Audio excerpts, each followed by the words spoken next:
Bonjour, joie de te retrouver aujourd'hui. J'ai tellement de choses à te dire. Je vais commencer avec quelques petites annonces, puis on va aller directement au message, parce que la parole aujourd'hui, c'est une expérience spectaculaire pour toi. Pour moi aussi, ça l'a été. Le livre Ma grâce te suffit. Il sera disponible à partir du 22 au 24 mars. Ça retarde un peu, mais dès cette date-là, ils vont tous partir. Autre chose, le pape, on continue de prier pour sa santé et la réalisation du projet de Dieu dans sa vie pour l'Église. Hier, lundi le 10, premier jour du carême, premier lundi, aussi le début de la neuvaine de Saint-Joseph, que tu vas trouver sous différentes formes, mais qu'on va te fournir. Autre chose, l'horloge de l'offrande sera à nouveau dans la description du message d'aujourd'hui avec la prière de suppléance. Et finalement, le chapelet, il y a des gens qui ont demandé est-ce qu'on peut dire le chapelet avec vous. Le chapelet sera mis en ligne aussi à tous les jours. Tu vas le retrouver là entre le message et la neuvaine à Saint-Joseph. Ça va tout être ensemble. Hier, dans la liturgie, le Seigneur nous disait que lui avait besoin de nous. Aujourd'hui, c'est notre tour de dire au Seigneur, j'ai besoin de toi. Veux-tu, on va faire une vraie expérience de la parole, de la puissance de la parole de Dieu. Si tu n'as pas ton prion en église avec toi présentement, si tu n'as pas les textes et qui sont dans un autre appartement, mets-moi en pause, va les chercher puis tu reviendras. Sinon, écoute simplement, la puissance de la parole proclamée va agir dans ton cœur. Ce sont tous des textes que nous connaissons. Ils ont été placés ensemble dans la liturgie d'aujourd'hui et ils ont comme des thèmes différents qui s'unissent d'un seul cœur. La première lecture, c'est Dieu, Père, qui te parle à toi de son Fils Jésus.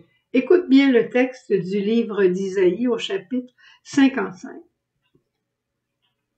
La pluie et la neige qui descendent des cieux n'y retournent pas sans avoir abreuvé la terre, sans l'avoir fécondée et l'avoir fait germer, donnant la semence au semeur et le pain à celui qui a faim. Ainsi, ma parole qui sort de ma bouche, la parole qui sort de la bouche du Père, c'est le Christ, le Verbe du Père, c'est Jésus. Ainsi, ma parole qui sort de ma bouche ne me reviendra pas sans avoir fait ce qui me plaît, sans avoir accompli sa mission. Jésus va dire, je ne fais rien de moi-même, je dis ce que le Père m'a enseigné et il faut que le monde sache que j'aime le Père. C'est exactement cette parole-là dans Isaïe. Alors, le psaume suit et là, c'est Jésus qui nous parle de son Père. C'est un psaume merveilleux que j'aime tellement, presque mon préféré. C'est le psaume 34. Jésus dit, magnifiez avec moi le Seigneur, on va l'appeler le Dieu Père. Magnifiez avec moi le Seigneur Dieu Père, Providence, exaltons-le ensemble. Tu cherches le Seigneur, il te répond. De toutes tes frayeurs, de toutes tes peurs, il te délivre. Quand tu regardes vers lui, tu resplendiras. Un pauvre cri, mon Père l'entend, il le sauve de toutes ses angoisses. Le Seigneur regarde les justes. Mon Père écoute attentif à leurs cris. Mon Père entend le cri de tous ses enfants. Il affronte les méchants pour effrayer de la terre, effacer de la terre leur mémoire. Mon Père entend tous ceux qui l'appellent. De toutes leurs angoisses, je te le redis, il les délivre. Il est proche du cœur brisé et sauve l'esprit abattu.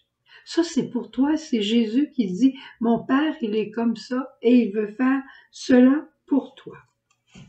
Et qu'est-ce qui arrive avec l'Évangile? Eh bien, l'Évangile, c'est Jésus qui nous parle à nous, là, il nous parle à nous de la volonté du Père. Quelle est cette volonté du Père? C'est toujours la miséricorde pour la communion. Il nous dit, Jésus dit, quand vous priez, dites notre Père. Mais cet évangile se termine en disant, Ne nous laisse pas entrer en tentation, mais délivre-nous du mal. Car si vous pardonnez aux hommes leurs fautes, votre Père céleste vous pardonnera aussi. Pardonner. Comment pardonner, sinon qu'en demandant à Dieu notre Père cette grâce extrême, une grâce que seul Dieu peut donner. C'est pas par notre puissance qu'on pardonne, d'un pardon qui guérit la mémoire, qui guérit le cœur. Le pardon est un don de Dieu. Le don de sa miséricorde est pour nous aider à pardonner dans la puissance de l'Esprit Saint. Rappelle-toi toujours, Jésus, en haut de la croix, a dit à son Père, « Père, pardonne-leur, ils savent pas le mal qu'ils me font. » Et bien, si Jésus a eu recours à son Père pour pardonner, faut pas penser, nous autres, qu'on va être capable de pardonner tout seul.